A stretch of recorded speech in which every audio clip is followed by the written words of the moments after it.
ناظرین اس وقت میں جہاں پر کھڑا ہوں یہ سائنس لیب ہے گورنمنٹ ہائی اسکول توتکی ضلع کرک کی، جہاں کے طالب علموں سے ابھی ہم بات کر رہے تھے، اور نہ پنکھا چل رہا ہے نہ اوپر بجلی ہے، اور یہ ایکوپمنٹ ہے جس کے ذریعے طالب علم یہاں پر سائنس سیکھتے ہیں، اور زیادہ تر تو یہ ایکسپائر اور پرانا ہی دکھائی دے رہا ہے، بلکہ یہ کچھ چیزیں ہیں، مکمل ایکوپمنٹ تو نہیں جس طرح سے اسکولز میں ہوتا ہے۔ سر یہ کل آپ کی سائنس لیب ہے؟ یس سر، یس سر۔ اچھا، تو اس میں کیا ایکوپمنٹ ہے جس پہ بچوں کو آپ پریکٹیکل اپلیکیشن سکھاتے ہیں جو وہ پڑھتے ہیں بایولوجی میں، کیمسٹری میں، فزکس میں؟ سر تقریباً اس میں تو کوئی بھی تقریباً سارے ایکسپائر ہو چکے ہیں۔ اسکول کو تقریباً 10 سال ہو گئے جو مثلا ہائی اسکول کا درجہ ملا ہے، تو 10 سال سے یہ بس پڑا ہوا ہے۔ ہم نے یہ تقریباً ٹیبل پڑھی ہے اور یہ سائنس روم؟ بالکل، یہ سائنس روم ہے۔ بس صرف ہم بچوں کو دکھاتے ہیں کہ یہ چیز ہے، یہ چیز ہے، اس میں وہ کام والی کوئی چیز نہیں ہے۔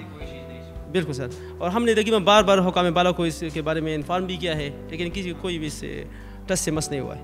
حکام بالا کہتے ہیں کہ وہ ایک مکمل تبدیلی اور انقلاب لے آئے خیبر پختونخوا کے تعلیمی نظام میں۔ بس صرف اپنے پشاور تک محدود ہے، جس طرح کہ پاکستان میں مشہور نیپوٹزم ہے، تو وہاں پہ تو اس کے اپنے وہ خاندان والے رہتے ہیں نا، تو وہ صرف ان کا خیال کرتے ہیں۔ جو ریموٹ ایریاز ہے جہاں پر کسی چیز کی اشد ضرورت ہو تو وہاں پر وہ کچھ نہیں کرتے۔ یہ بہت درست بات انہوں نے فرمائی ہے کہ جو صوبائی حکومت ہے خیبر پختونخوا کی، پاکستان تحریک انصاف، ان کی توجہ صرف صوبائی دارالحکومت پشاور تک، پشاور پہ مرکوز ہے، اور یہ جو ریموٹ ایریاز ہیں توتکی میں ہم موجود ہیں، یہاں پر سائنس لیب کا آپ حال دیکھ لیں، اور طالب علموں کے پاس بیگز نہیں ہیں سر، شاپروں میں وہ کتابیں ڈال کے اور لے کر آتے ہیں، کیونکہ یہاں پہ سارے جو غریب بچے ہیں نا، تو باقی پی ٹی آئی والے آئے دن کورسز چینج کرتے ہیں، تو تقریباً 6 کلاس میں اگر آپ دیکھیں نا تو 6 کلاس میں تقریباً 14-15 بکس ہوتے ہیں جو ڈیلی وہ لاتے ہیں، تو وہ اتنا وہ جو بیگس ہوتے ہیں وہ بھی اتنی کوالٹی کے وہ خرید نہیں سکتے۔ تقریباً بچے 600-700 روپے کے بیگس تقریباً یہ 3-4 بیگس وہ سال میں تقریباً وہ اور یونیفارم وغیرہ اس کے کیا حالات؟ یونیفارم تو خود بس خود خریدنا ہوتا ہے طالب علموں نے؟ سر نہیں، بالکل نہیں۔ اصولاً تو آپ کو بطور ایک استاد، بطور ایک ٹیچر یہ سمجھتے ہیں آپ کے بیگس، یونیفارمز، اسٹیشنری اور سائنس ایکوپمنٹ طالب علموں کو فراہم کیا جانا چاہیے؟ کیوں نہیں سر، اگر یہ ان کو ایک تو اس سے سر یہ احساسی محرومی جو ہے یہ ختم ہو جائے گی، کیونکہ ہمارے ہاں یہی حال ہے کہ ایسے بچے جو مثلا تعلیم کی وہ شوقین ہوتے ہیں، وہ ان میں ٹیلنٹ ہوتی ہیں۔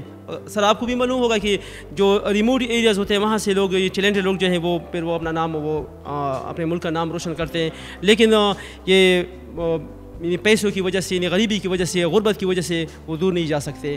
تو اگر یہ چیزیں گورنمنٹ، ہماری جو بھی گورنمنٹ ہے، پی ٹی آئی ہے یا جو بھی ہے نا، اگر اس سے پہلے آپ جو بھی ہے، جو فنڈ جس کے پاس ہے وہ فنڈز ایلوکیٹ کریں۔ بالکل سر، اگر یہ ان کو ایلوکیٹ کرے تو یہاں سے ہم مثلا یہاں سے انجینئر بھی جا سکتے ہیں، یہاں سے ڈاکٹر بھی جا سکتے ہیں۔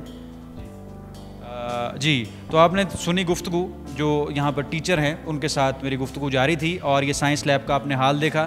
کلاس رومز میں طالب علموں کے پاس بیگ نہیں، اور شاپرز میں وہ کتابیں ڈال کر 1-1 گھنٹہ، آدھا گھنٹہ، پون گھنٹہ چل کر اسکول آتے ہیں تعلیم حاصل کرنے۔ ٹیلنٹڈ لوگ ہیں، اور اساتذہ سے بات کر کے بھی بظاہر یہی معلوم ہوتا ہے کہ یہ بھی پڑھے لکھے اور قابل لوگ ہیں، مگر ایکوپمنٹ کا فقدان ہے، فیسلٹیز کا، اور جو ضروری چیزیں ہیں ایک طالب علم کے لیے تعلیم حاصل کرنے میں جو اس کے کام آ سکتی ہیں، ایکوپمنٹ، جو کتب ہیں وہ، اور ہیلپنگ چیزیں ہیں، یونیفارم ہے، اسٹیشنری ہے، ان چیزوں کی یہاں پر کمی ہے، اور صوبائی حکومت کی شاید توجہ اور معاملات کی طرف مرکوز ہے۔